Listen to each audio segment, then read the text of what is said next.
Welcome to the Penny Bloom Podcast. Ain't another place that has got more bombast. Romp past your mom, dad's listening to Tomcats. Talking everything that make you sad. We don't want that. We're here to make you smile. Put your mind at ease. Peace, love, and bloom, and always praise Keanu Reeves. This what we about. This some weeding now. We'll talk until we can't no more, and then we peacing out. Alright, let's go. Penny Bloom Podcast. It's the Penny Bloom Podcast. Penny Bloom Podcast. It's the Penny Bloom Podcast. Penny Bloom Podcast. Penny Bloom Podcast. Hello, everybody, and welcome in to Winter is Blooming, a Game of Thrones rewatch podcast by us, the Penny Bloom Podcast. Today, we conclude another season. It is time for Winds of Winter, Season 6, Episode 10, written by D&D, David Benioff and D.B. Weiss, directed, again, by Miguel Sapochnik. I'm Colton Robertson. I'm joined by Joseph George. What's up, homie? Oh, what up, what up? Always a pleasure to be here. Oh, and it is always a pleasure to have you. And another season in the books. This is 60 episodes of Thrones that we will have covered. And boy, is it a pleasure to be here.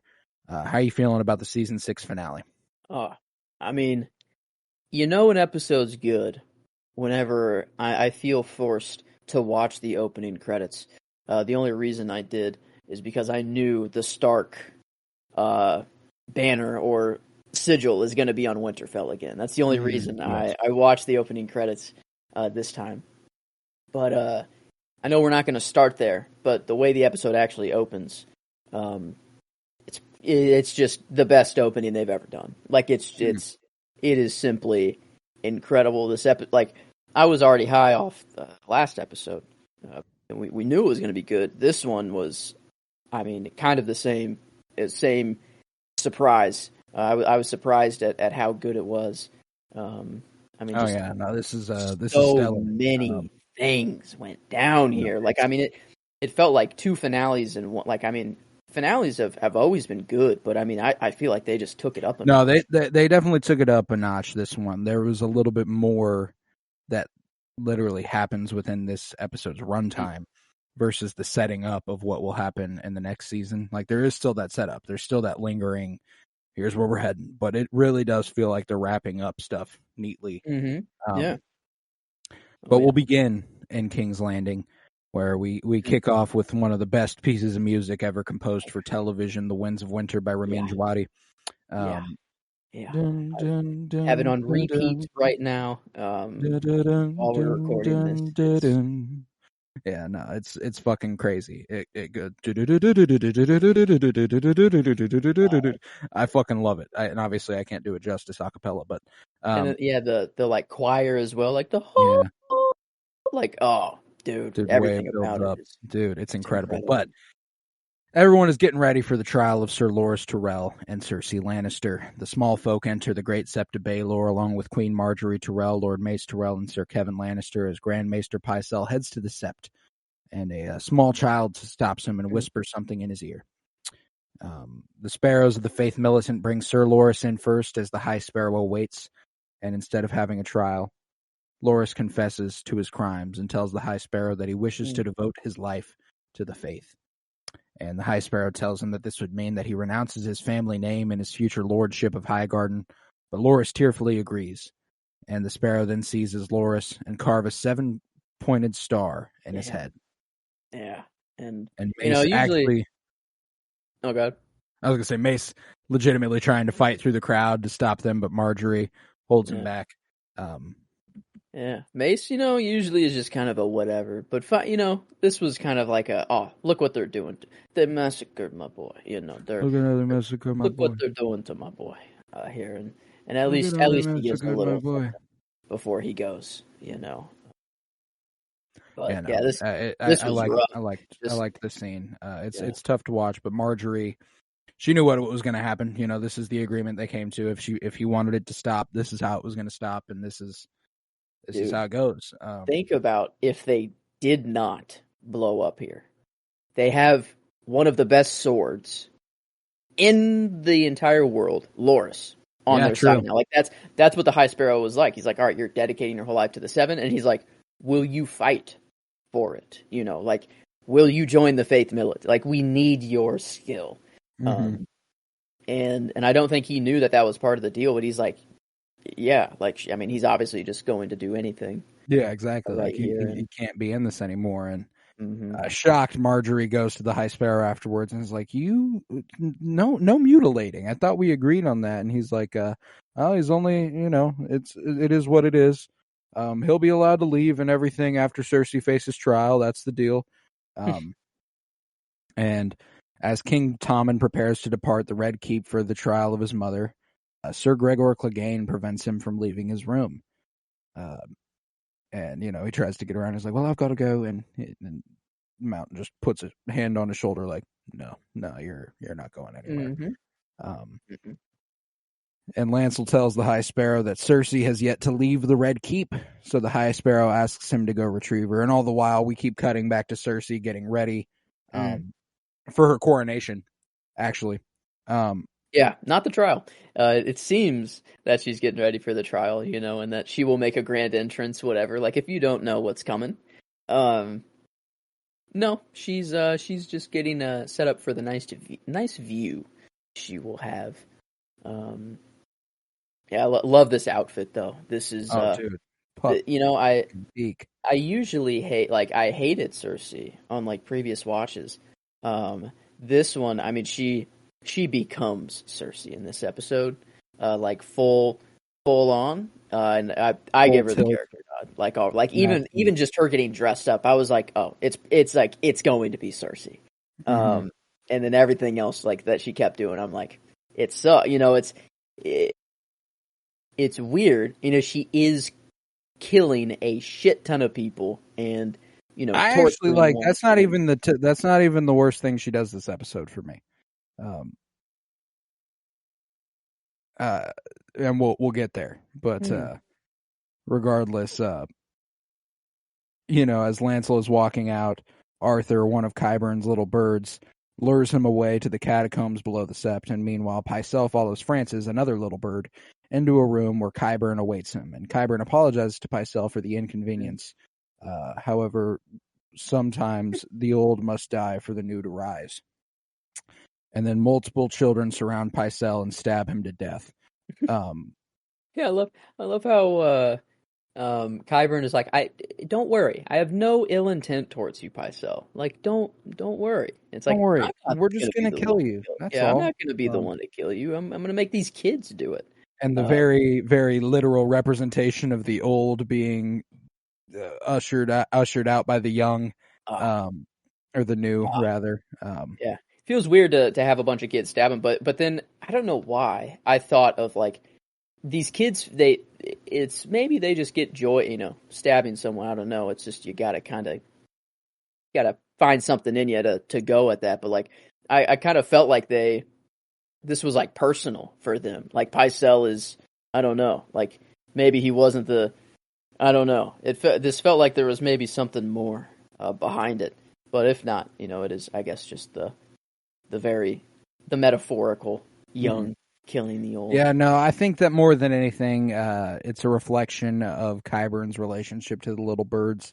He's taken something that Varys created that was safe, and it had a certain sanctity to it. Like there was like a respect and he never asked them to do anything more than whispers and listen and tell him and stuff. And now Qyburn has come in and he's equipped them, and he's made them his. It's also, I think it's more than anything showing that they're willing to do whatever for their master of whisperers. Yeah. Give him candied peaches from Dorne. That's he's way more than Pycelle's ever done. That's for sure. And I just realized Pycelle was with a girl before all of this. And what about my payment? Oh, no, later. Yeah, she's not even going to get her money now. Didn't think about that. Now she just slept with Pycelle. Yeah. Nobody wants that. God damn, I feel so bad. That's got to suck. But yeah, nice to see him finally go. This was just I very, very much agree with Qyburn here. I love the actor. I love Julian Glover, and it's a shame we won't see him around anymore. But the old's got to go. Mm-hmm. But Marjorie realizes something is very wrong. Cersei and Tommen are still not there, and she confronts the High Sparrow. She tells him that it's a trap, but he does not listen. She's like, Cersei knows full well the consequences of her not being here, and still she is not here. What do you think that means? Yeah. We have to leave. We have to go. She turns. She tells everybody, get out. We need to leave. Everybody. And below the sept, Lancel continues to follow Arthur, who drops the torch that he was carrying. And when Lancel goes to pick up the torch, the child stabs him in the spine and runs off. This kid was like, I know exactly where I need to sever here so that you can't fucking move Learning anymore. from Qyburn, Qyburn would know that probably, and Qyburn's the kind of guy that's like, here, I have a bunch of dead bodies for you to practice on or some shit, Right. I swear, that dude he's resourceful. And these kids, fuck. I mean, I never thought of the little whisperers as like a force to be reckoned with, but goddamn, these dangerous having them on your side. Nobody thinks to distrust the small children running around, but some of them have knives. Yeah, a little kid with a knife, a little dagger. That's a scary sight. And then Lancel looks around where he is laying and discovers that there is a cache of wildfire. One of those the Mad King secreted beneath King's Landing as part of his plan to deny the city to his enemies when facing the defeat in Robert's rebellion. All about to be set off with 3 candles at the end of the hall. And I think it's hilarious that this was like a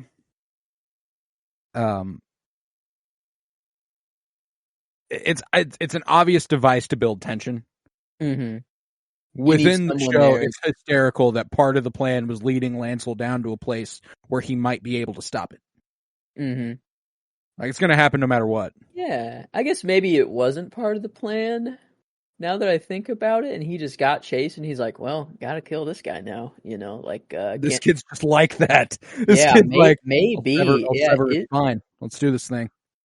Yeah, I guess it does kind of fall apart there, when you think about, like, if it is part of the plan, or whatever. No, it's not a big deal. Like, it's as far as television is concerned, it's impressive for tension building, and it's incredibly well done. Just the logic within the story does kind of fall apart a little bit. It would be, and there is no guarantee that Lancel was supposed to, go outside the sept, see the kid, run down there, and all that. So maybe this is just good thinking on the kid's part. Maybe this kid's just like that. Maybe he is just able to sever dudes at the spine. I wouldn't put it past him. He's set up all this so far. Just 3 candles. I mean, like, I love that. That's he was trying to lead him there, though. Like, that's true. That's the thing. Is he would wait at every turn and look at him and then run in and stuff. So, like, I do think it's just to build tension. It's supposed to, we needed someone down there. There's there also something really incredible about the scene where if it's silent, there's still a tension being built, but the reason we're building to something is because of the score. Like, the score keeps building and building and building and building, and you're like, what are we even heading to? And this is the revelation, like, oh, this is what we're heading to. Wildfire. Okay. This is why Cersei is not here. We've been foreshadowing this a little bit. For a while now, but episode. Marjorie, tells everyone in the sept they need to leave immediately, but the Faith militant block the doors and prevent anyone from exiting. And Lancel does not make it to the candles before the wildfire ignites. And I love the look exchanged between Marjorie and the High Sparrow, where the High Sparrow goes, "Yep, like we're fucked.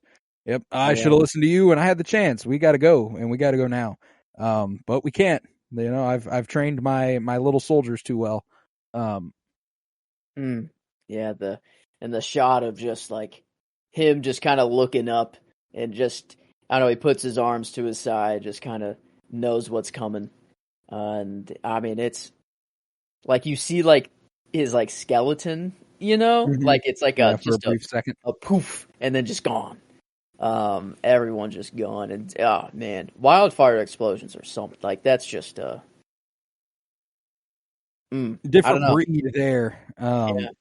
Yeah. But the halls beneath the sept fill with wildfire and an explosion, flooding with green flame, and then in the sept, the gathered nobles hear the muffled explosions before the fire punches through the floor, burning the High Sparrow down to his bones where he stands, and then building to such an intensity that the great sept shatters and crumbles to rubble, flinging debris far and wide, leveling the city for a mile around.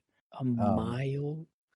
Holy shit. Poor dude running away who gets like hit with like a trick shot by that bell. It ricochets off the corner of a building. It's like kerplunk and then just washes him. Yeah. I mean, he was going to get burnt like a second later. Like the fire ends up reaching that. But damn. Yeah, the bell like bounces off a building and then just flattens him. They had to actually think about that. They had to literally go through the steps of being like, we don't want everyone just to blow up and burn. We need one guy. We need this bell, VFX team, this bell has to fly and just absolutely mutilate this dude. And I love that it doesn't just hit him. No, it bounces off something and then hits him. It's a little, it's a trick shot. They're like, let's get real with this. This is exciting. This is fun shit. I don't know. This is, man, usually when a building or there's a mass death of, a building exploding, it is not like I don't know, like when it cuts back to Cersei and she's just looking at it, I'm kind of smiling with her. Yeah, I know, you're like, it's weird. Nice. It's like, Marjorie kind of sucks to, like, if the one person in there that I'd want to take out would be Marjorie. And Loras, you don't want Loras to be there. Like, it's just true. Loras is kind of gone. The Tyrells in general don't deserve this, Yeah, but I mean, a very efficient in one fell swoop. Cersei defeated all her enemies very quickly. Everybody. And looking out the windows in her room, she smiles at the explosion, even as the screams of the terrified and dying shatter the air. And meanwhile, from his own chambers, even drinks wine. No appetite loss. Just if anything, like very, very happy with the way things are going. And as soon as the explosion happens, Sir Gregor Clegane eliminates any doubt that there was anything that he was there for besides that, immediately leaving once the explosion happens. And Tommen's like, well, yep, my mom did that then, huh? Yeah. Okay. Well, I don't think he needed that from the man. I think he knew that this was his mom. I just meant like it eliminated any doubt. Yeah, now, I guess, for sure. It's like, it's like, okay, well, that's that, isn't it? This was 99.9% her. Now it's 100%. Now it is. And Tommen stares at the explosion in shock and disbelief, and after being informed of the explosion and its casualties, including his wife, Tommen says to the servant, "Thank you." Sets his crown down, walks to the window, and calmly steps out. Only if she would have went up there first and not to Septa and Unella. If she would have just went to her son first, maybe this wouldn't have happened. No, and that's this is part of why I'm not going with Cersei in this episode, is that she knew this action was going to kill Tommen. You think? We don't spend any time with her going in shock. We don't spend any time with her mourning. We don't spend any time with her thinking about it at all. That is kind of true. Yeah. I don't think it's out of character. I think she's just given up. Yeah. Like she's just, her other two kids are dead. She has that prophecy that all of her kids are going to die. And she's like, yep. It's going to happen. I guess I didn't think of that she knew that this would kill Tommen. Like this is for sure he's going to kill himself after this. Because she did try to protect, she did keep him in his room and not let him go, like he I think she was trying to, I don't think she does that. Maybe she just doesn't want him to go in the explosion, I guess. But I don't see it as knowing 100% that like he will kill himself after this. Okay, then maybe it's just a poor reflection on the episode itself. Yeah, that we don't spend any time with her thinking about her dead son. Yeah, I mean, in fact, she is extremely quick to. She just murdered a shit ton of people as she blew up an entire building. Like she's mad. You can't. A normal person cannot do that. And I think it's she heard of Tommen like being dead, and she's like, I guess this makes sense. Like she's like, it was going to happen. She, and she does have that moment of like, show me. She does want to look at him, and I did expect like a little tear up or something, I guess. But yeah, it's just kind of matter of fact. Like it's just it did happen. So, yeah, that is interesting to think about. If she probably had some clue that Tommen was not going to be okay. I mean, Tommen was not going to be okay. I mean, the thing for me is that I don't know. I guess I'd forgotten we even got a scene of her like finding Tommen's body and saying like we need to like burn him, put his ashes with his father and grandfather. At the sept. Ashes over the sept or whatever. So like I'm okay. Like, don't get me wrong. I'm not like, oh, this is a terrible. This is I love Cersei. Like this is fine. It's just that like obviously, she's lost it to a degree, and I don't know. I feel like there seems to be just a knowing that she is. Maybe she doesn't know she's literally about to become queen when she does this, but I mean, she wears what she's wearing to her coronation, and is like, she knew she was going to become queen.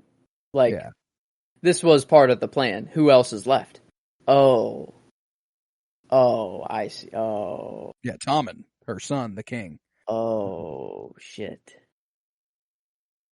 Oh, I did not think about this. Okay. That does kind of change things a little bit. Okay. And Yeah, I don't know if it's literally she was just going to seize power. If she was going to be like, son, I'm going to be queen now. You know, like, and I imagine that is more what it was going to be. But I do think it is. I think it is out of character for Cersei to have not gone to Tommen and been there with Tommen to explain why she did it. Like, we've seen at every single turn, anytime she does, like, with Tommen specifically, she's like, and here's why I do things. Here's what I'm doing. Here's how I am. I'm being transparent with you. This is what it is. Maybe she actually just did not forgive him for like, like the trial by combat band. Like basically Tommen was like, you're going to die. Like I am accepting the fact that the High Sparrow is going to kill you. Like you will be executed. And maybe she was like, if I'm dead to my son, I don't know. Maybe that was it. I'm not sure. So like that's like that. It's the only thing in a great episode that I take issue with critically. I think it's a little out of character for Cersei. Even if that is the case, that's out of character for Cersei. That's been her entire fucking thing, is that she does everything she does for her kids. And obviously this is different. This is a selfish action she's taken because she's looking out for herself. And that's not what's out of character. The thing that's out of character is never even considering the effect it has on Tommen. I see. Yeah, that does. I see where you're coming from. That definitely makes sense. The fact that I feel like ideally Tommen does make it out of this, and she does just say, "I'm taking the throne," sort of thing. But her kids, I mean, that was the only thing keeping any humanity in her at all. Yeah, like that was it. And now that he is young, it's like now she's full. I mean, there's nothing holding her back. Ridiculously mad. It's incredible. It's an incredible little arc for Cersei to go on here, but still feeling victorious, Cersei pays a visit to Septa Unella. This is the worst thing I think she does in the episode, and I don't think it's out of character. I don't think this is a good scene. I just think it's fucking terrible. The most brutal, heinous action she takes the entire episode. You think? Oh yeah. This is worse than blowing up the entire sept? Yeah. I don't know, man. I don't know. This just kind of feels like an eye for an eye here. But this, I mean, there were many innocent people in there that, went up. It wasn't just. I mean, like, don't get me wrong. It's the more personal. There are things worse than death thing is more what I mean. Yeah. She's letting the mountain. Oh yeah. Have his way. I guess true. She didn't have that in there. She was just starved. Yeah. I mean, she was just. I mean, she was tortured. Don't get me wrong. Like it's. Yeah. This is true. I mean, here's my thing. The way that I look at it, I would rather have burnt in the sept and deal with what Septa Unella is about to get. Fair enough. Yeah, and she does. I guess Septa Unella even says that too. Like, I'm ready. I'm ready to meet the gods. No. Oh, you're not gonna die today. You think you're gonna die today? Oh. Yeah, no. Lena Headey is unfucking real, dude. Yeah, I'm in between her and one other for the performance, but yeah, no, man. Like she's just going in here, prompts Septa Unella to confess. Confess. You enjoyed tormenting me, not for the sake of the gods, but because it felt good. And continuing her mockery, Cersei smugly goes down a list confessing the crime she's committed. She says, I killed my husband because it felt good to be rid of him. I fucked my brother because it feels good to have him inside me. It feels good. It felt good to massacre those people in the sept. And finally, Cersei reminds Unella of the promise she made that her face would be the last thing that the Septa saw before her die, and Septa stiffly declares, "Good, I am not afraid to die." And Cersei gleefully assures her, "Oh, no, not right now. That's not what's going to happen. We're going to go ahead and have you around. You'll see me one day, but today's not that day." I actually think you've swayed me. I think I'll leave character up in the air. Actually, don't get me wrong. Like, that's the other thing is that, like, I approach this a little bit differently. As far as, like, the character arc for this episode, Cersei's almost certainly the best one. This is fucking terrible, dude. Like, this is the revenge that she takes on the Tyrells and that she takes on the High Sparrow and the Faith Militant. And, they're obviously the casualties of the casual massacre of an entire city block, essentially. Yeah. There's a tactical, I hate to say it, there's a tactical reason behind that, though. The Faith Militant need to be gone. The High Sparrow needs to die. The Tyrells are a threat to her. She needs to take them out. Yeah. Septa Unella, man. I get it. This is revenge. This is revenge for revenge's sake. It feels good. Because it feels good to her. Yeah. Like, that is why she's doing it. No, it's fucking terrible, though. Yeah. Like, it's really bad. And more than anything, like, Lena Headey leaves me fucking floored.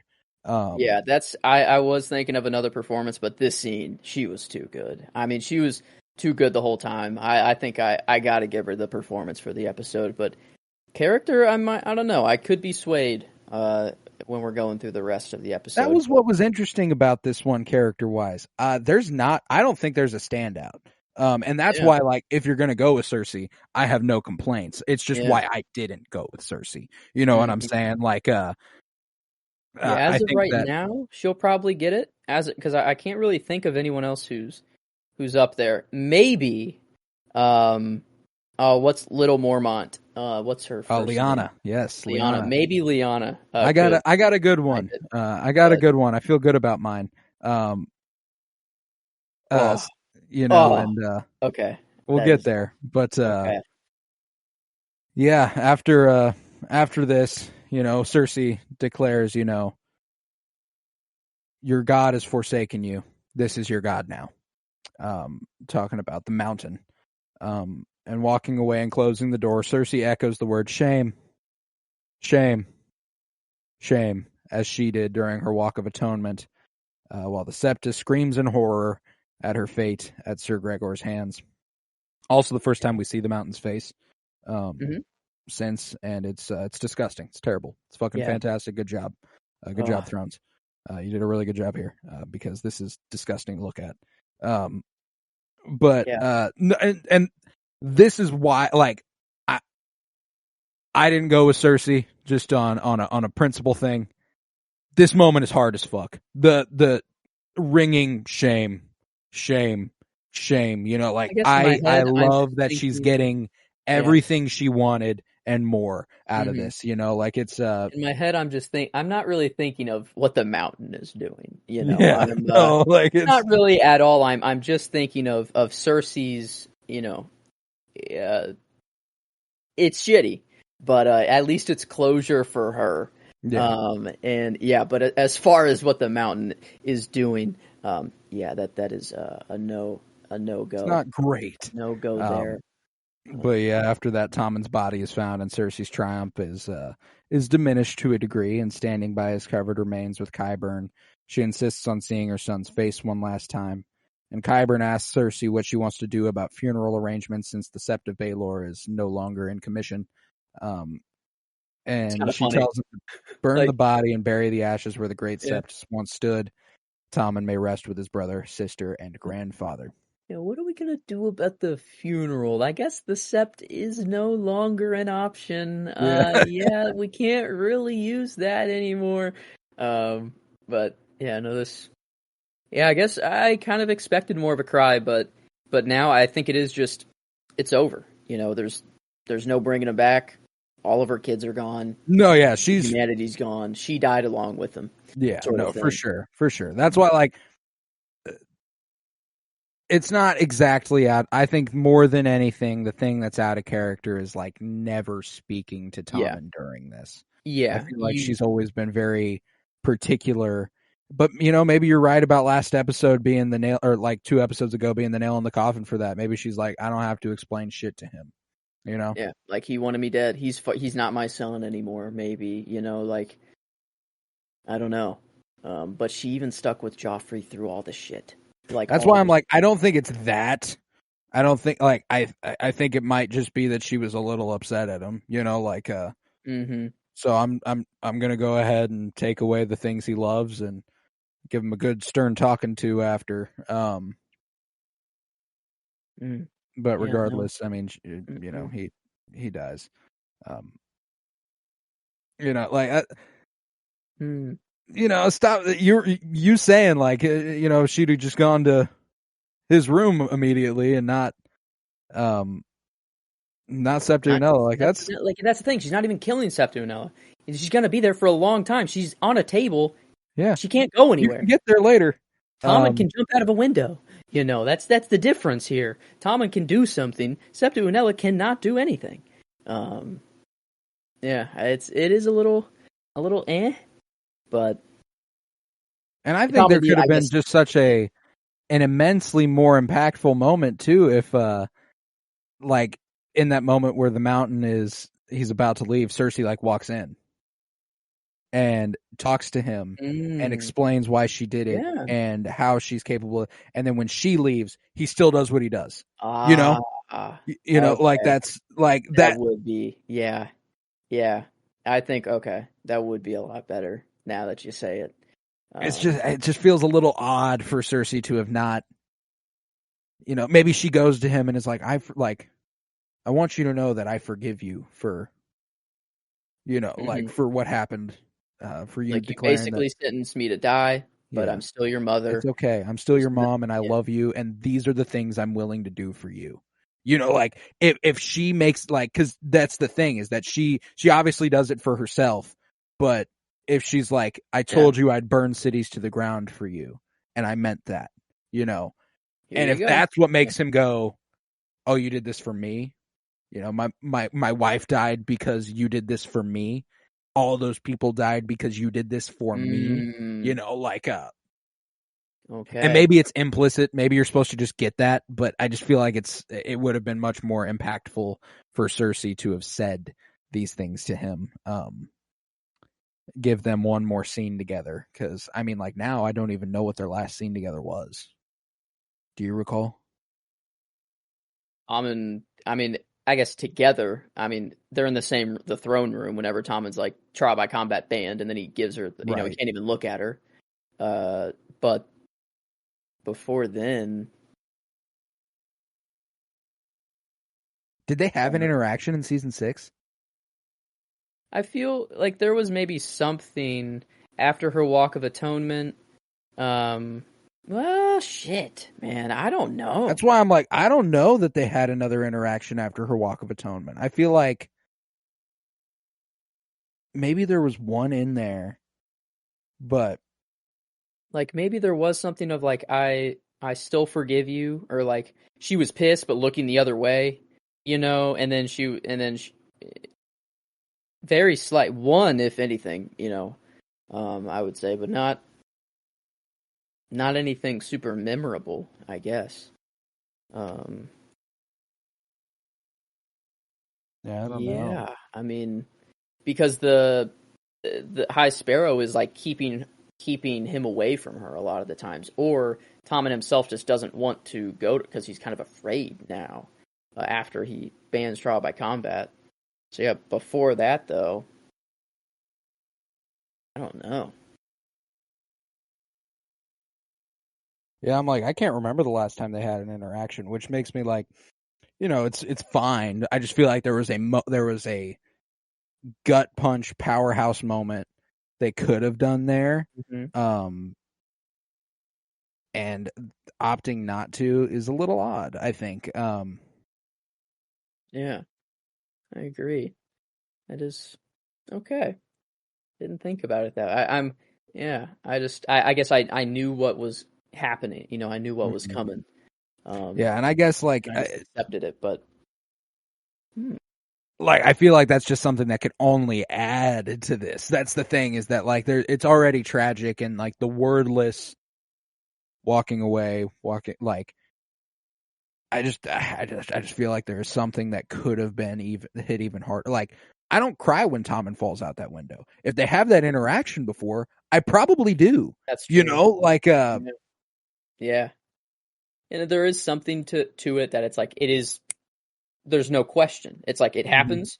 He doesn't need even that from his mom. He knows his mom did it. He knows his wife is dead. He knows all this shit's just going, it's like it's not going his way. So like there is that where it's like it is just there's nothing left for him. It's very plainly tragic, and like that's enough. I just think that there's I agree. Like they in a show where this little missed opportunity there. A little bit of a missed opportunity, but regardless, Jaime, Bronn, and the Lannister army arrive back from the Freys, and we will get to that scene later, but their looks of triumph turn to those of shock as they witness smoke rising from where the Great Sept once stood.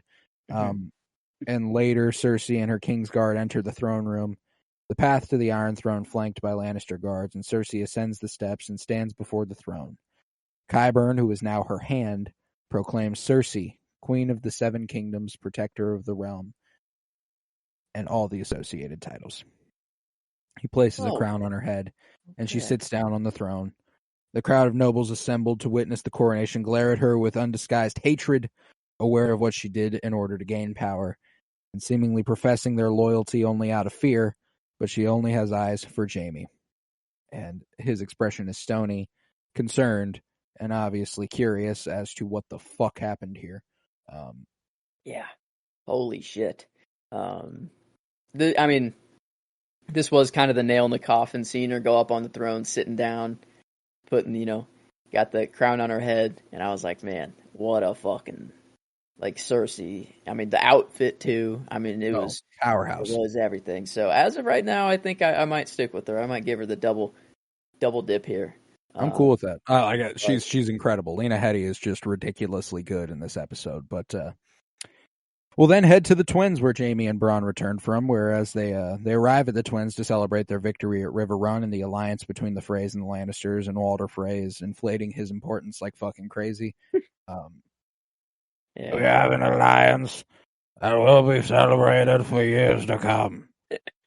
And whenever they think of us, we will say the words of that alliance. The Freys, and the Lannisters send their regards. God, yeah, just a fucking old ass snake. What a dweeb. Just What a fucking fucking loser. love that at least Jamie gets to tell him off. You know, oh yeah, they're like, Jamie's like, you are pathetic. You fucking dick. and not gonna lie, this like he was kind of like listening to him, but then right when he said, we're both Kingslayers, and like that was when Jamie was like, all right, no, you are not comparing yourself to me right now. Like that is not happening. You killed Robb Stark. I think there's also a little bit of a thing where it's like, obviously he killed the Mad King for a far better reason than what Walder did. The Mad King killing Robb Stark. Killing the Mad King is a service to the world. Yes. Killing Robb Stark is tragic. I mean, sure. But the world doesn't know that, or whatever. I guess. But so, no, I like the switch up that like Jamie had. It was very instant, and then he's like, all right, have you done much fighting in your day? Walder Frey, what have you done? He's like, no, but back in your day. Back in your day, what did you do? He's like, the goal of battle is to defeat your enemies, yes. Okay. I've defeated mine. Yeah, people fear the Lannisters.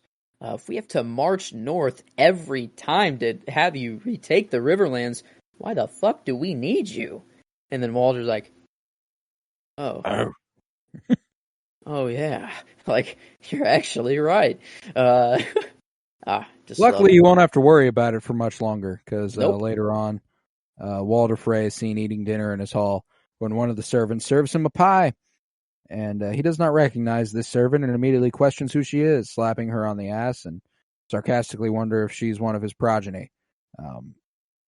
Nope, can't be. Too pretty. Too pretty for that. And he goes on to gripe about the tardiness of his sons, Black Walder and Lothar, to which the servant says, they're already here, my lord.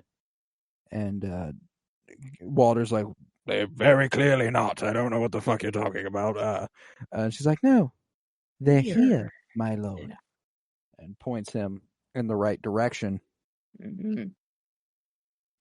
Lift off that crust of the pie and see what's under there real quick. Why don't you?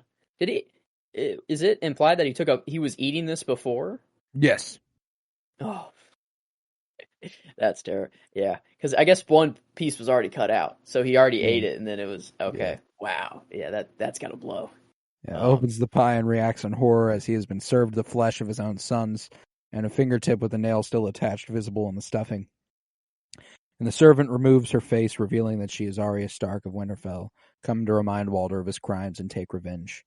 She cheerfully tells her, my name is Arya Stark. I want you to know that.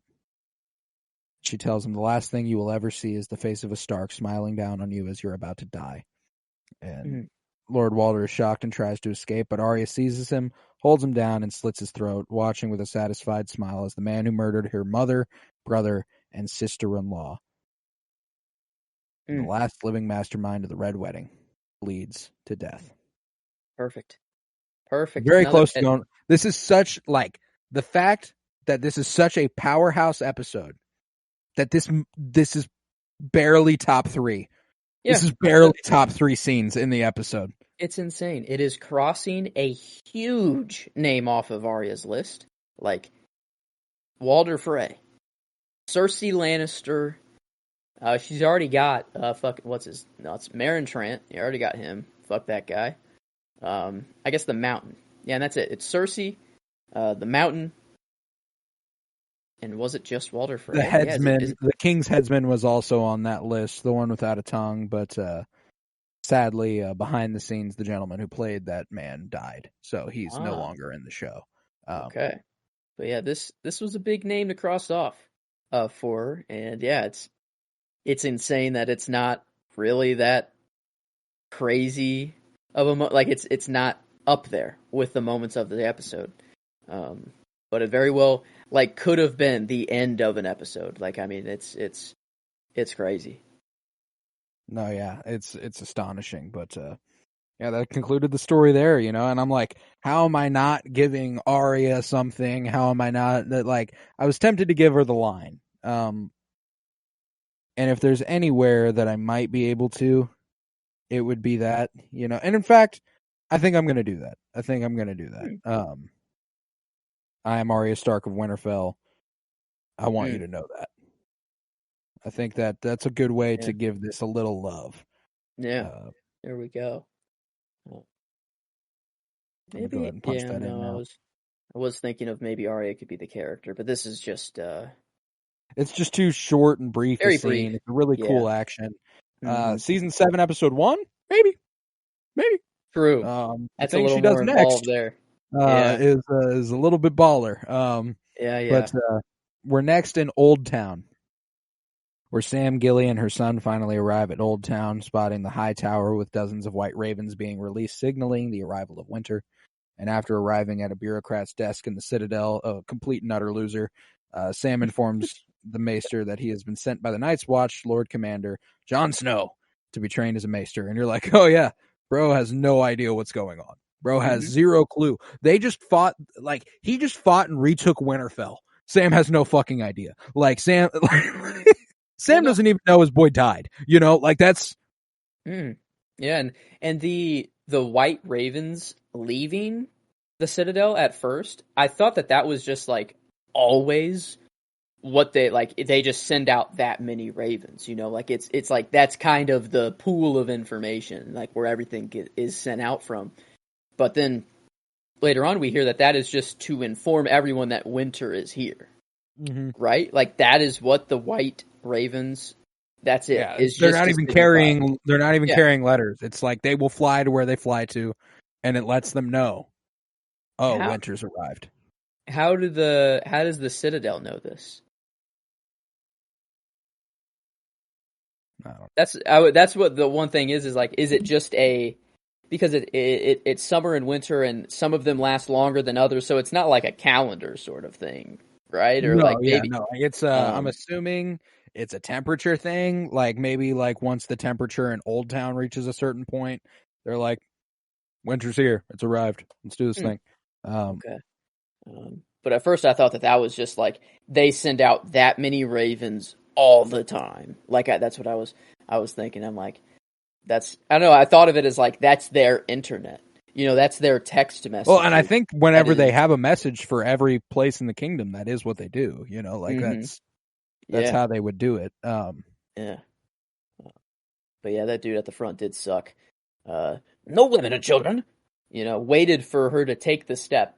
Obviously he knew that they couldn't go. He could have told them right at the beginning, but waited until Gilly and little Sam took that step. No women or children.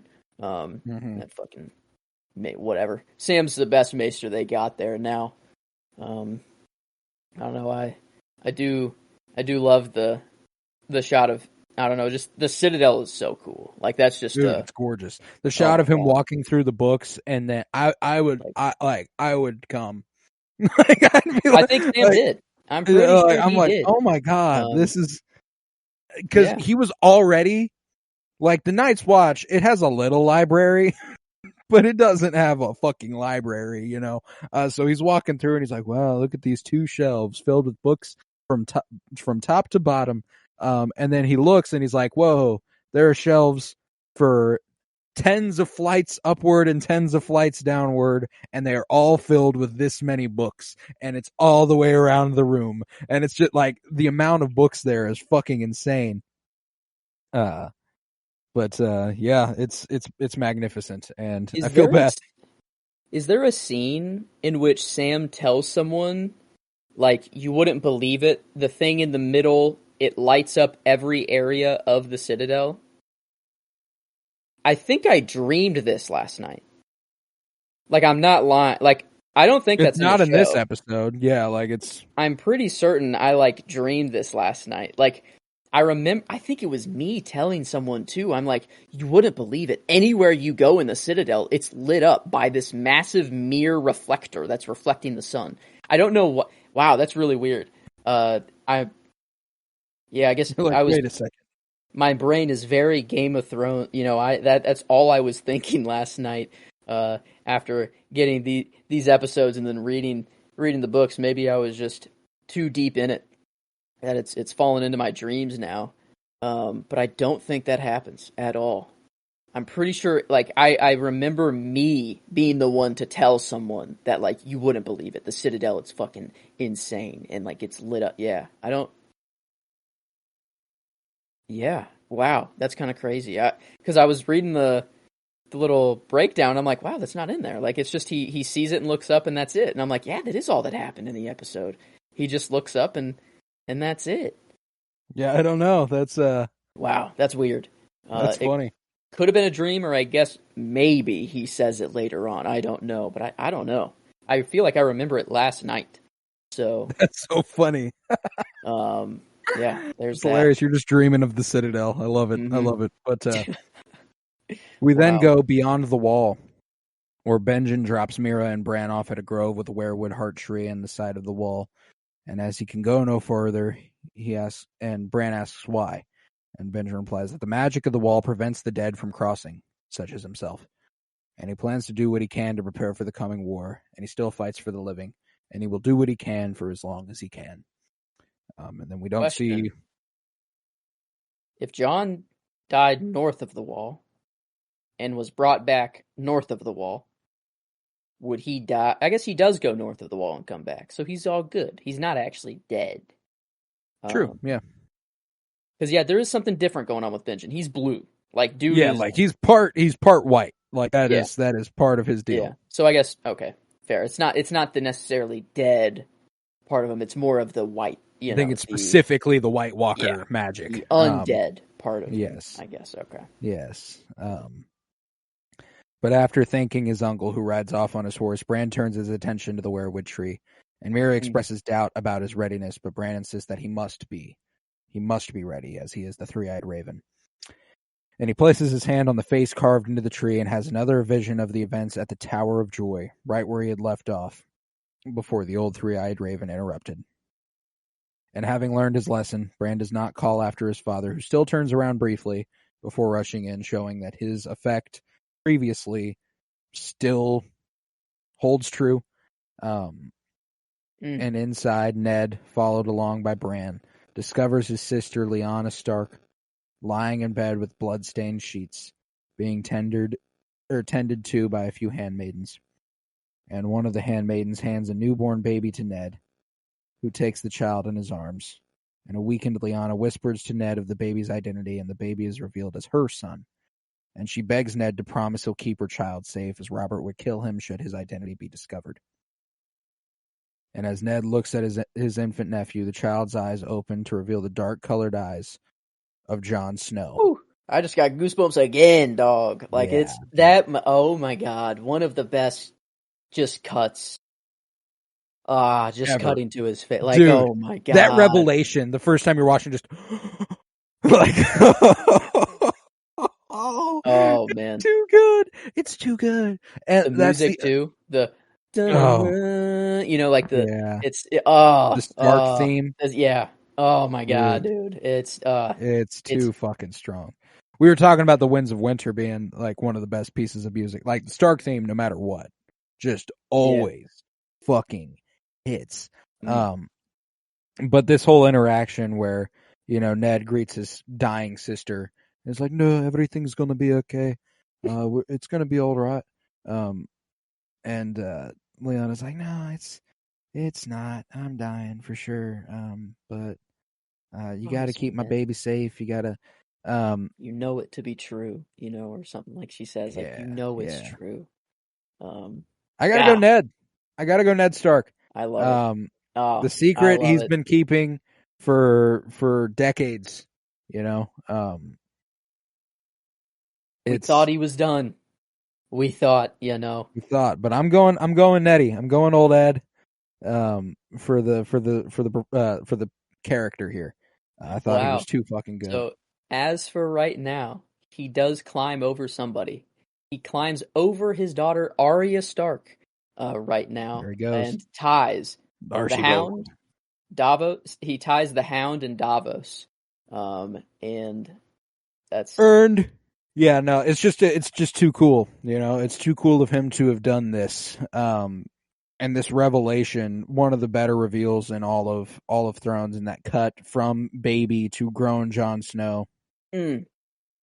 where he's presiding over a different scene, and unfortunately, I wish I could go right into that, but there's a lot more that happens at Winterfell before that. So, yeah, true. But Melisandre and Jon Snow are in Winterfell's main hall, where the latter is reminiscing. He says something about how when he was younger, they would have their feasts. His family would sit up there, and he would sit at the end of the hall. And Melisandre's like, "Well, it could have been worse. You could have not had a family." He goes, "Oh, I had it better than most." And it's just interesting. Like, again, just this interesting moment where he's keeping Melisandre is his company. They're alone in this room. Like, this is just he's just booling with Melisandre. It's not. And obviously, she's like dedicated her life to him, so she's probably just kind of following him around. But it's interesting that he's like, yeah, no, like, come on, not the worst company to keep around. No, not by any means. Yeah. I mean, not as far as he knows as of this moment. As yes.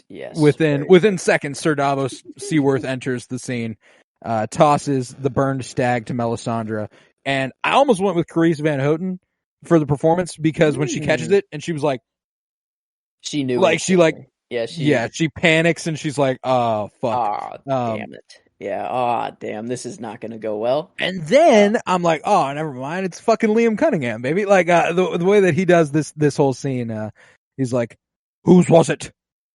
And tell him. Like, tell him whose it was. Yeah, Jon Snow is like, what is it? And he's like, tell him what you did.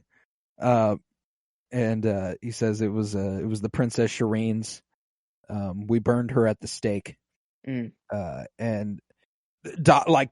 Liam Cunningham in this moment, I'm probably gonna have to go with him. I know I have someone else put in there, but whenever she says that, if you want to keep yours, I did switch from Lena Headey over to. I don't know. It's too good. Like, that's the thing, is this is too good of a scene and too prolonged of a performance of this intensity that, like, I'll think about it. I'll get to where I was later, but regardless, whenever she says we burned her at the stake.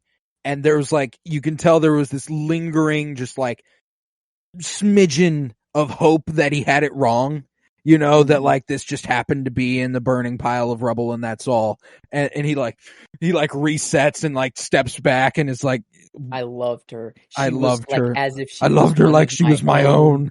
And he's like breaking, dude. I fucking loved him in this one. And if you want to go with Davos, I mean, that's cool. I think I might snipe yours. And swing it over. So he'll get a nod no matter what. Gotcha. For the episode, Liam Cunningham will. And I thought it was Lena Headey, but like, this is, I don't know. I think Lena Headey's performance is incredible. And the performance I was going to give later is incredible. But both of those performances are rather par for the course for what those actors are capable of. Mm-hmm. This is something we've never watched Liam Cunningham do. And that's why it's like, oh, this dude's fucking good. So I mean, like, I'll switch it. I will give it to him. Simply for that reason. There's he rarely gets to show such deep range, and I feel like this is astonishingly well done. Man, does he earn the double? Actually, he might. It's undoubtedly the best performed scene in the episode. Now, whether that means you want to spread the love or not, like last night, whenever I looked over and you'd given it to Liam Cunningham, I was like, maybe I'll spread the love a little bit. Maybe I'll go ahead and I'll go ahead and find someone else. But like, as we're talking about it, sometimes that's the most revealing thing is me going like, oh yeah, no, that's just it, isn't it? Yeah. Man, maybe I'll give it to. No, it's just Davos in the scene. I was like, maybe Melisandre, for acting on the other side of him, but it's just. No, I mean, like, he's dominating it, man. Like, in that moment, whenever she's like, it was the only way we were stranded in the snow. They made the decision as well, and he's like, they died anyway. There was nothing good came of that. And he goes on to exclaim that her God is an evil God if he wants you to sacrifice children. You know, she's like, my God, he's the reason that Jon Snow stands before us. He's the reason. He's like, your God is an evil God if he wants you to sacrifice children. And this like really gets her. She's like, oh, like putting it that plainly. Yeah, like I'd actually, and she is like, well, her father did as well, her mother did as well, and and she says like, I didn't lie, I was just wrong, or something like that, and he was like, well, you being wrong killed how many people, like it's still on you, sort of thing, and like this. Yeah, Liam Cunningham. I mean, he deserves it here, man. Yeah, I'll let the rest of it breathe to see if anyone else stands out. But man, he might get the double. I don't know. I could default back to Lena Headey. I mean, she was also great, but I'll let it ride for the episode, and we'll see. But definitely glad Liam Cunningham is getting one here. He definitely deserves it. So. I love that. I love that. He's at. Yeah, does he only have one? Oh, he has two. Okay, so this would be his third. He would tie Richard Madden and Alfie Allen. All right, for not 3. too shabby. So there we are. Love that for him. He's too good, man. I love the guy. I love him. But yeah, no. Davos insists that I demand leave to execute this woman for murder. And Jon, upon learning this, asks Melisandre if she has anything to say for herself, and she replies that she only followed the Lord of Light, and implies that he is also responsible for bringing Jon back to life, and insists she can be of use in the battles to come against the Night King. You have met him, she says. You know what you need. I need to be here. And still greatly displeased, Jon tells Melisandre to ride south, and if she ever returns north, he will hang her as a murderer. And Davos, on her way out, adds, hey, you come back, he won't have time. Yeah. Like, I will do it he won't myself. have time to murder you. Don't worry. There's Jon might not even hang her if he comes back. Is the thing. Exactly. She's like, his word, he might not get the chance. Okay, yeah, he won't even know you're in town. Until you are dead. Until I tell him I did kill you. But yeah, this. Yeah. But yeah, what does she do? We don't see her again until the Long Night. She just pops back up in Winterfell. She just shows back up at Battle of Winterfell. I'm fairly certain. I don't think we see her again until then. Yeah, I don't. I was trying to think of what she does, but even then, she just kind of rolls up. She doesn't like. There's nothing that precedes it. She's just all of a sudden. Okay, she's in a couple episodes in season 7. My apologies. She goes to Dragonstone to meet Daenerys. Yes. Okay. Wow. And Varys is very hostile towards her because his hatred for Bloodman. Okay. So I guess we do get a little bit there, but okay. I guess for a purpose, she has to do her thing, but to put those two together, I guess, Absolutely. And Jon and Sansa look on as Melisandre is leaving, and Jon tells Sansa that he has had Ned and Catelyn's master bedroom prepared for her, and she insists that he should have it. And Jon remarks that Sansa is the Lady of Winterfell, and because of her, they are alive and have Winterfell back. And Sansa apologizes for not telling him about Littlefinger's Knights of the Vale, and he asks Sansa if she trusts Littlefinger, which she's like, no. Only a fool would trust Littlefinger. A little smile from Jon as well. They're like, okay. No, I love these two, man. Like, their relationship is just. This scene was awesome. Like, I adored it. Very small, but like, we have to trust each other. Sansa apologizing, saying like, I should have told you about Littlefinger. I should have told you about the Knights of the Vale.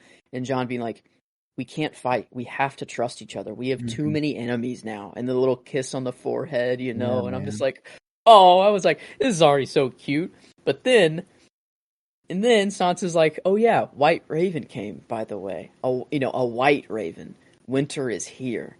And Jon says, Father always promised, right? No. Yeah, I'm like, right when John said that, a little tear fell from my eye. Yeah, like it was like, oh my God, dude, come on. That's my line for the episode was Father always promised, right after the winter is here from Sansa. Kind of two lines, but I don't know. I loved it. I loved it. Dude, so I this scene just like. And then you get the Stark theme swelling again as well as they stand there together, and I mean, like, just you see so much of both their parents in them. You see so much of Ned and Jon, and you see so much of Catelyn and Sansa, and just them being together. It's wonderful, But later on in the Godswood, Littlefinger approaches Sansa, and she asks him what it is that he wants from her, and he admits, "I want the Iron Throne, and I want you to be my queen." So. And I think it's hilarious that, like, you never even really consider this a possibility, which is like, it's always on the back burner, Yeah, like, like you're like, well, Littlefinger, and he does. Well, and something that's been so interesting about this rewatch is, like, until a couple episodes ago, I was like, Jesus, Jaime I feel like he hasn't been in the show for fucking ever. Littlefinger, when was the last time he had a fucking moment? Was that like 6 episodes ago? Like, meeting in Moat Cailin, and Sansa just tells him off or whatever. They meet in secret for like a minute or two, and that's it. And then before that, I don't even know. Like, that's the thing, is that it's just, I love how the supporting characters in the Vale, and with Robb and Aaron, and wow. That's interesting. Like, I used to hate Cersei and not really like her as a character, and I was like all in on Littlefinger's side. I loved him as a character, but now it's like, he is just pushed to the side. Like, he's hardly there. That's kind of his thing, playing in the background, in the shadows, and working from behind doing the scenes, all that, and but he tries to kiss Sansa, and she's like, no. And Peter states that he is openly declared for House Stark. And Sansa reminds him that he has declared for other houses in the past, which didn't stop him from serving himself. And he contests that was the past, but he is looking towards the future, adding that she is the future of House Stark. And ever insidious, he asks her who the North should rally behind, a true-born daughter of Ned and Catelyn Stark, or a motherless bastard born in the South. And Sansa considers his words, but keeps walking without turning to look at him. And sure, the past is behind you. You literally just told her that you only do something if it will further the idea of you getting on the Iron Throne. That's what you literally said. You said you don't do a single thing in your mind unless it gets you closer to the Iron Throne. And he's like, no, that's the past, actually. I'm not like that anymore. I'll declare to you. No, but Littlefinger, I'm a douche. But afterward, at the Great Hall of Winterfell, Lord Jon Royce speaks against allying the Knights of the Vale with wildling invaders. And Tormund's like, we are not invaders. We were invited south of the wall by this man right here. And Jon reminds the assembly that the free folk fought by his side with the Northmen and the Knights of the Vale and won. And then adds that his father used to say, true friends are found on the battlefield. And Lord Clay Kerwin argues that with the Boltons defeated, the war is over. And winter has arrived, the coldest one in 1,000 years, according to the Maesters. And he then proposes everyone to ride home and wait out the coming storm. And Jon counters, hey, with the enemy that we have out there, he brings the storm. Yeah, and immediately everyone was like, oh, like, okay. Everyone, the vibe in the room switched. Yeah, definitely there. A little, and there you go. I think talking amongst themselves a little bit. Yeah. And I don't know. They saying that the Maesters, according to the Maesters, it's the coldest one in 1,000 years. I think it's right. It's just a temperature thing. It's like, all right, it's starting to get cold. Winter's here. Winter's here. Not the Ravens. Yeah, it's just that simple. Yep, winter. There it is. Yeah, that's it. That's the one. But this is my scene, and it specifically starts here, where Lyanna Mormont stands up and speaks to Lord Wyman Manderley about how his son was murdered at the Red Wedding, yet he recently refused the Stark summons. He then turns to Lord Robert Glover and reminds him how he swore an oath to House Stark, yet he refused the coal, as she says. You refused the coal. You refused the coal. It's so funny because Bella Ramsey is such a powerhouse in this little role. And she's still got such an itty bitty voice, like, you refused the coal. Yeah, even her little king of the North. Whenever she joins in, it's just a very cute, I love it though. Like she's really good Mhm. in the role, or they're really good in the role. And finally, she confronts Lord Clay Kerwin and reminds him that his father was flayed alive by Ramsay Bolton, and still he refused to aid the Starks. And she then adds that both House Mormont and the North remember, and they have no king but the king in the North, whose name is Stark. She doesn't care that Jon Snow is a bastard, for he has the blood of Eddard Stark, and thus he is her king until his death. And the assembled begin to quietly discuss until Lord Wyman stands up, admitting that the Lady Mormont speaks harshly but truly. Then adds that after his son died for the young wolf, he ignored Jon's summons to keep more Manderleys from dying for a lost cause, but that he was wrong. This man has avenged the Red Wedding. He is the White Wolf. The King in the North! He bears his sword and kneels.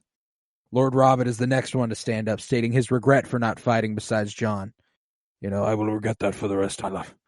All I can do is ask forgiveness. And Jon humbly says, there's nothing to forgive. God damn, you're too nice, Jon. You're too nice. And Lord Glover turns to the rest of the lords, announcing, there will be more fights to come. And House Glover will stand behind House Stark as it has for 1,000 years. He bears his sword and kneels. The King in the North! And inspired the rest of the assembly, including the Lords of the Vale, stands up, following the example and hailing Jon as the King in the North, as the Northern Lords and River Lords had done for Robb some years ago. Even Davos joins, declaring, the King in the North! Lady Mormont joins in, the King in the North!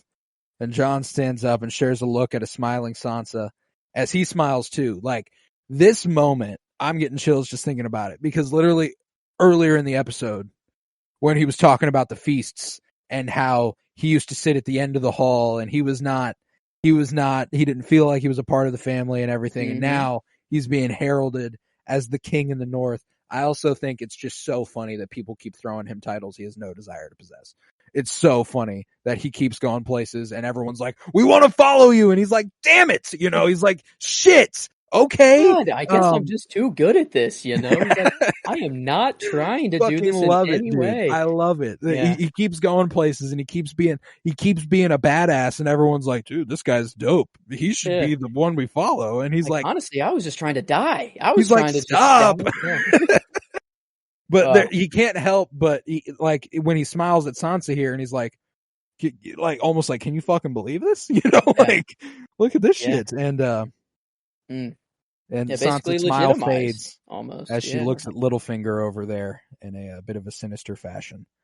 But yeah, that was my scene. The King in the North coming straight off the cut from the baby Jon into this. I mean, it's fucking ridiculous. It's so fucking good. I did end up going with the Sept going boom. I think it's one of the best scenes they've ever filmed.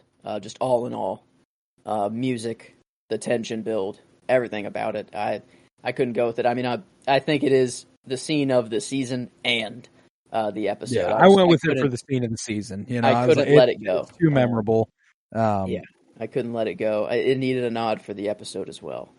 But that concludes the story at Winterfell, and we head to the Water Gardens, wherein Ilaria and the Sand Snakes meet with Olenna Tyrell, who is now in the mourning after the deaths of her son and grandchildren. And after the Queen of Thorns shuts down the Sand Snake's attempts to speak, I loved this, dude. Her being like, "What do you have to say? Nothing. Good. Let the grown women speak." Yeah, like just to each one of them too. Like, oh, you're talking? Why? You shouldn't be. What's Shut your up. name? Barbaro? Yeah, do you have anything to say? No. All right, good. And then you look like a young boy. I don't think you have anything to add in this. All right, now let the grown-ups speak. Shut the fuck up. I was like, damn. Cold. I mean, she's okay. Cold. I love Olenna. Like, she's done. She's the last surviving member of House Tyrell. Mm-hmm. Damn. She's like, that's it. Wearing all black too. Kind of. Yeah.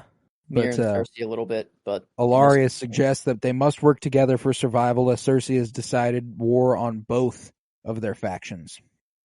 And despite expressing her distrust of Ilaria for orchestrating the deaths of Doran and Trystane, her brother and nephew, respectively, and the very same man whom she sought to avenge, Olenna clarifies that her house's future has been taken from her.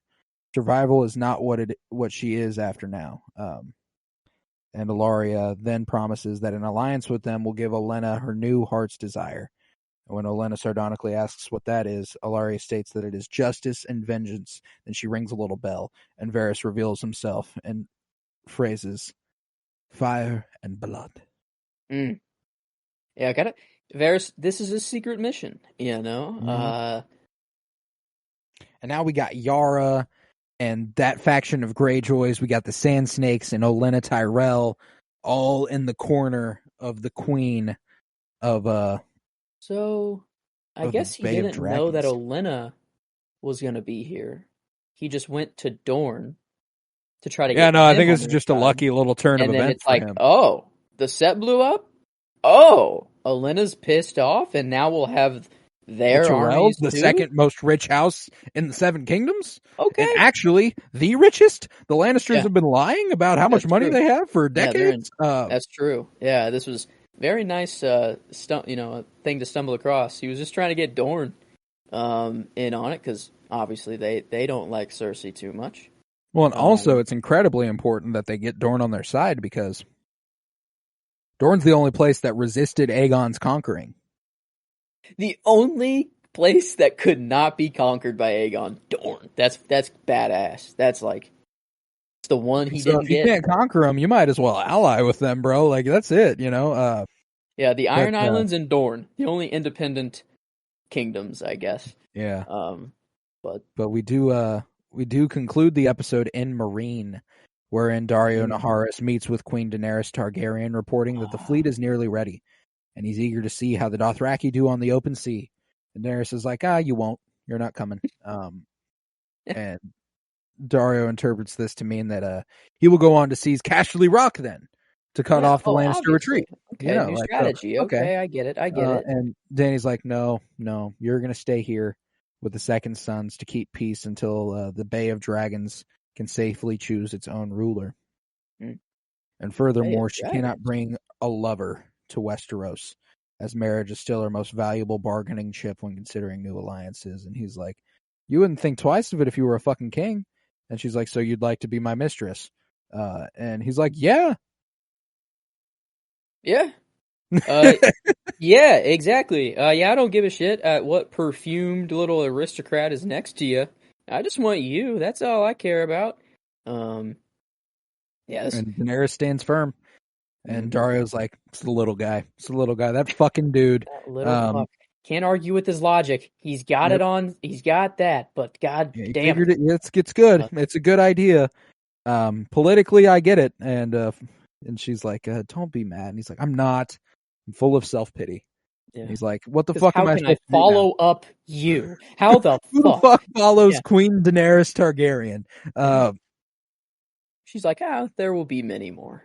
She's like, I know how good you are. I'm pretty sure you'll have. I'm sure many women will follow Daenerys. And he's like, yeah, but I won't like it. Yeah, there's no one that will actually be fucking. Yeah, nothing's gonna. I mean, I'll like it, but not as much as this. And Daenerys assures him that she will leave specific instructions for him to follow, and governing the Bay of Dragons. And Dario takes his leave. And when he departs, she goes to see Tyrion. Peter Dinklage, my other consideration for performance in this episode. And, she's like, well, I just said goodbye to a man who I thought I loved. And I didn't feel a fucking thing. And he's like, he won't be the last one to love you, and he won't be the last one you love. And she's like, well, thanks for fucking nothing. Yeah, you failed. You're failing. You suck at this. He's like, yeah, I know. I'm sorry. I'm really not the best at this at all. And she's like, are you, how does it feel that this is actually happening? You have your ships, you have your dragons, you have the men. We're going. And he asks, are you scared? Yeah. And she goes, yes. And he goes, good. You should be. You're in the great game now. And the great game is nothing to scoff at. And Tyrion says that, he turns to the topic of Tyrion's rule of Marine in her absence and After defending his actions, he says that he gave up on believing in himself or in anyone or in anything, but that he believes in her, and he says it's quite embarrassing, really. Yeah. Now you're consoling her a little bit. Now you're doing okay. It's not for Dario necessarily, just kind of like a different, change the subject here, but this seemed to work well enough to for Daenerys to, I don't know, this was a nice little tear up moment as well, just like, oh my God. Touched. Daenerys tells him that he has something for her, or something for him. I don't know if it's right, but I had it, I had this made. Oh, and and then the little kneel down, and the one funny dude. part, whenever she's like, I declare you hand to the queen, and he like, his eyes like fill up with tears, and he like steps back, and he's like I like, that was the reason I almost went with Peter Dinklage. Like, it's just such a subtle, fantastic little piece of acting there. I love the cutback, the shot of like him kneeling, and like there's wine right behind him too. I thought it was just hilarious. Just that, I mean, he was sitting there drinking before, whatever. But I love that it's still right there. It's right there with him. But this a nice moment for Tyrion. Finally, he's the hand, directly from the queen or king, and not hand off like a technicality. Right. Someone chose him. Like he says, I would swear my sword if I had one. I do not own. Like, all I need is your counsel. Yeah. This was an interesting moment. It's starting to stick out to me to a degree how fast the show is going. Tyrion and Dany have obviously formed a good working partnership, and he managed to keep the city above water in her absence. And frankly, of her options, he is the option, Knows Westeros better than anyone. He is the choice, and I think that's obvious. Yeah, it's, if they were to stay in Meereen, I don't think this it's still just he's on the council, maybe not the hand, but the fact that they are going to Westeros, he knows it better than any. Maybe Varys would be the other option, I guess, but he's a way better master of whispers, and that sort of thing. So this is if it's not going to be Missandei, right? It's Tyrion. So no, I think it's, and don't get me wrong, I think it's a great choice, and it's one of those things where I was like, God damn, like, we're already here. It's bizarre, I'm just like, she's on the way. She is setting sail.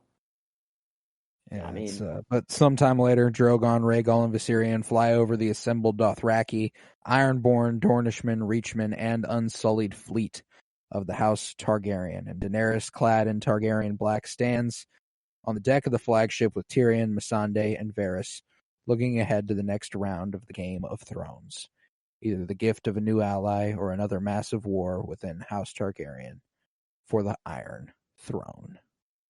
I mean, and thus we conclude Season 6 of Game of Thrones. Damn. Dude. The amount of just things that went down here, the amount of times they could have ended the episode, the fact that the opening is blowing up the Sept, and that's not the end. It's Arya killing Walder Frey.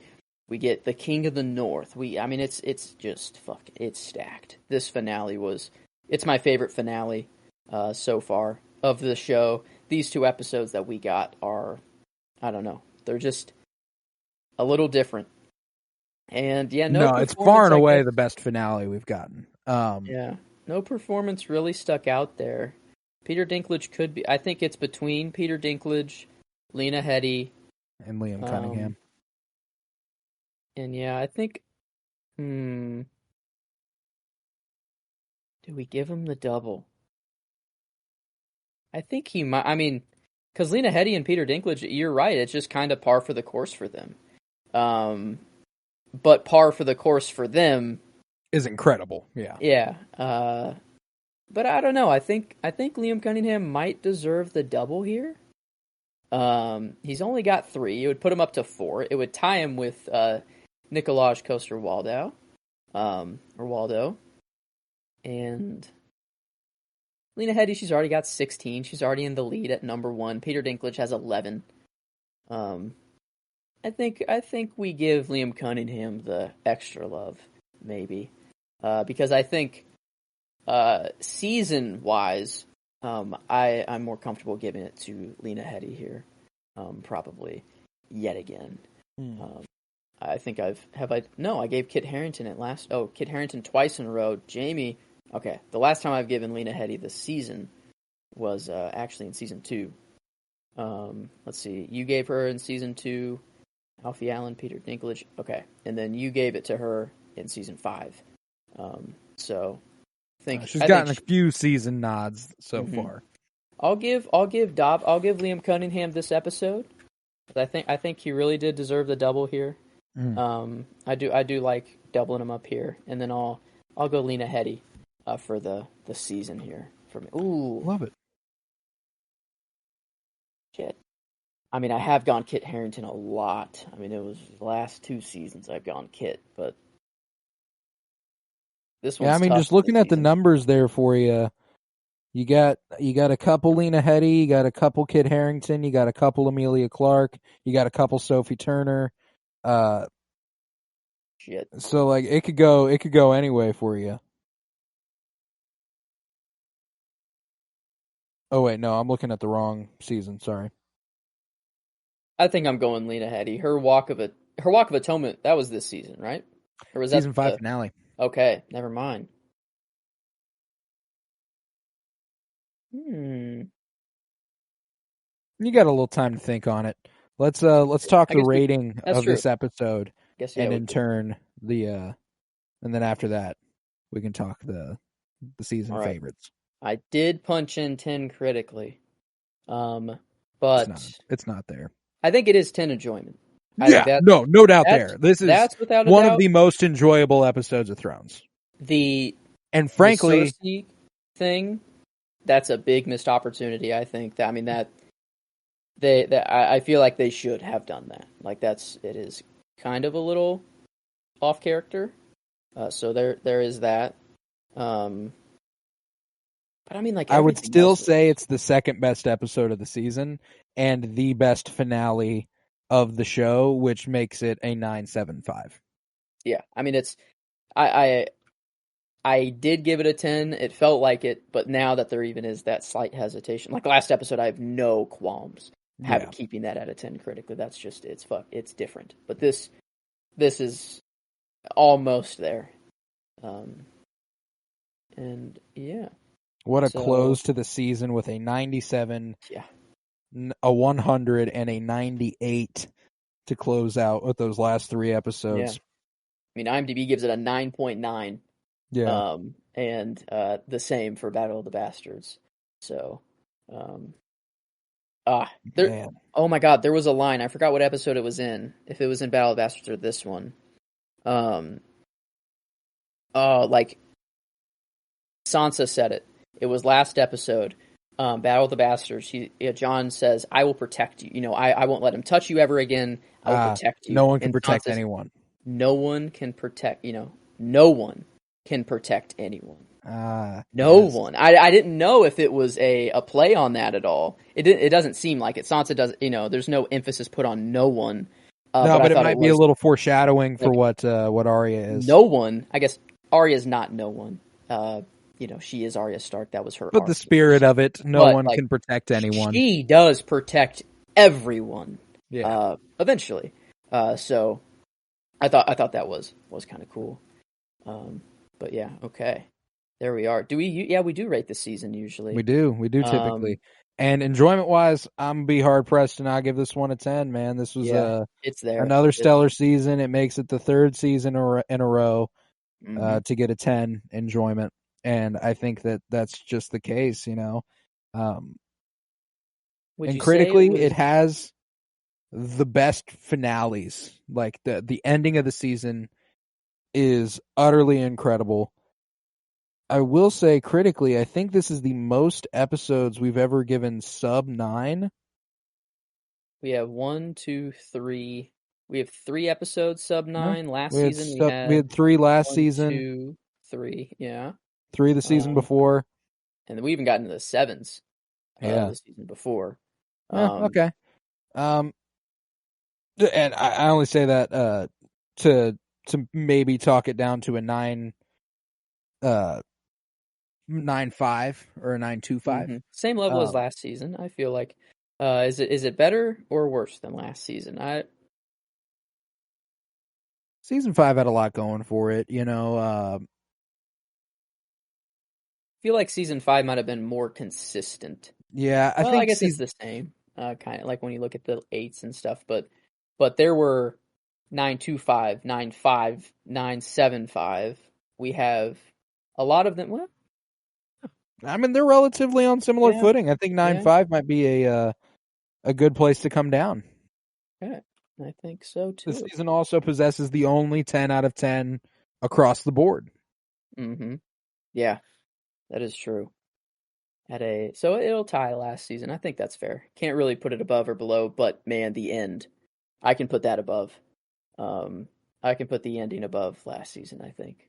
Above any season, actually, I think. It's the best end of a season there is. Yeah. So, okay. There we are. So now, all that is left, I got to bump Liam Cunningham up one more. So he's at 4, tying Nikolaj Coster-Waldau. Yes. And then the count. The final count, at least for up till season 6. After season 6, we've got a nice fancy top 5 for the characters. Jon Snow leading still with 13.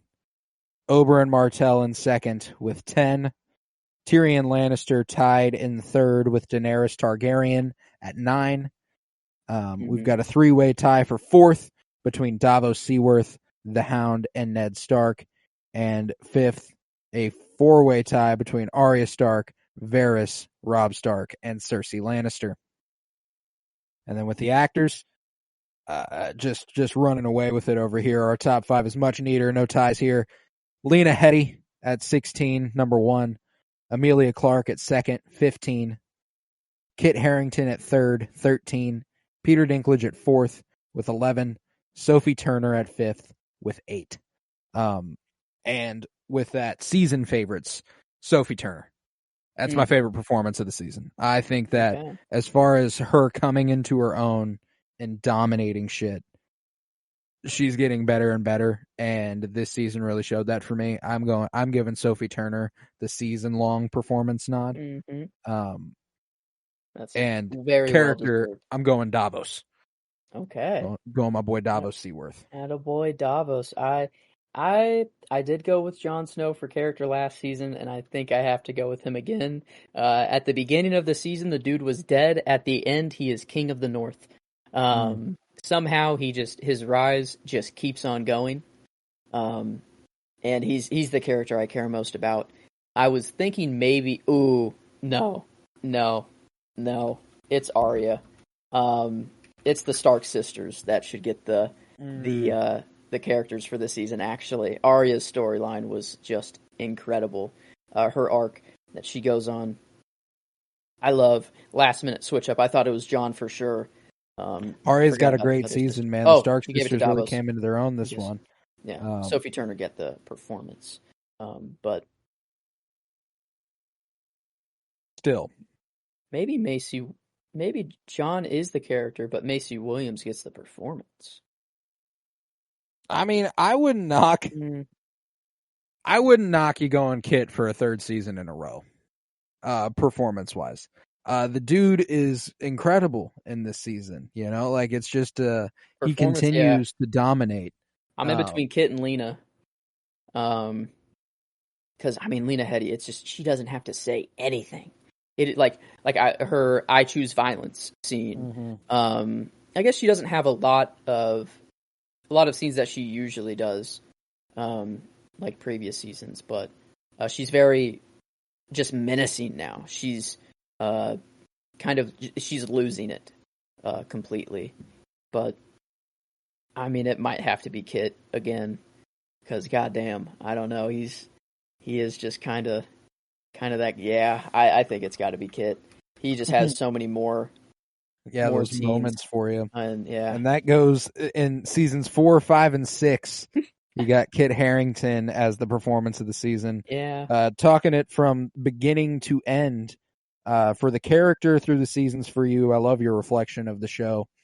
Ned Stark, season 1, Tyrion Lannister, season 2, Daenerys Targaryen, season 3, Oberyn Martell, season 4, Jon Snow, season 5, Arya Stark, season 6. Yeah. Hey, Very wow. satisfying collection. I don't mine's have mine's a tad more eclectic. We were on the same page the first 2 seasons. Ned Stark and Tyrion Lannister. Season 3, I ended up going with Ygritte. And season 4, Oberyn Martell, same page. Jon Snow, season 5, same page. And season 6, I'm going Davos Seaworth. I like that. So I threw a little wrench into it with Ygritte and Davos. But man, it's a good fucking collection of great characters there for the season-long favorites. Do you have a quote of the season? I think I do. I was trying to decide. I didn't know if it was going to be this one. It's just Tyrion's quote, and I don't know. I love Tyrion's one of my favorite characters in the entire show, and it's his most famous quote. It's what I do. I drink, and I know things. I love that. I love whenever a meme comes out. You know, it's just I guess it's not really a meme, just more of a his kind of tagline or slogan. Yeah. I was either thinking that or just Snow from 1-1, because we did lose him. We did lose 1-1. So I was maybe thinking of going with that for mine, but I think I'll go with Tyrion's tagline. I'm gonna go with I had something here, but I'm gonna go with a different Lannister tagline, and I choose violence from Cersei Lannister. Needed to give Cersei a little love on the season. I guess I did give the Sept going kablooey the scene, but yeah, I did as well. Yeah, that's. I mean, it was my episode and the season scene. It's that song. I don't know. It just the tension build. It's incredible. It's one of the best scenes they've ever filmed. So, wow, what a season! Down in the books, Walder Frey crossed off the list. No more Hodors to be had. I think we've got it all now. Wow. Man, and with season 6 behind us, we only have season 7 and 8, which means only 13 episodes for 2 seasons, which is odd for us, given that we've been doing 10 episodes per season previously, and now we've only got in 3 episodes. Yes. So not that much at all left on. It'll be over before we know it, and man, it's been a pleasure. It's been a pleasure, but I am excited to get this one behind us and wait in eager anticipation for House of the Dragon season 2.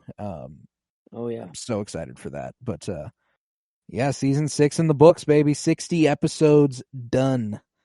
Wow. Insane. But with that, we will conclude this episode of Winter is Blooming. If you would, head to patreon.com/pennybloom.pod, where you find hours of exclusive content, including all sorts of book reviews, comic book reviews, movie reviews, and the like. For $3 a month, you can support this podcast financially, which is huge because it costs me money and I don't make any off of it unless it's over there. Head to Twitter, follow @PennyBloomPod, follow on Letterboxd @PennyBloomPod, follow on Instagram @PennyBloomPodcast. Remember to leave a 5-star rate and review wherever you might be listening, and to continue downloading. It's a huge help. We are continuing our comic book movie journey through film over the course of the next week, and we're now in the 2-a-week format for that. So Wednesday and Friday will bring us the likes of The Avengers on Wednesday, which is also my 24th birthday. Let's go. And Friday will bring us The Amazing Spider-Man. Okay, that's what I thought. The Amazing Spider-Man. All right. Yes, I was on track there. Hopefully we'll be joined by Blaine Rezach for that as well. I'm hoping to have him back. He signed up for that. Yeah. year and a half ago. So we'll see. I'll have to hit him up and check if he will still be down for that.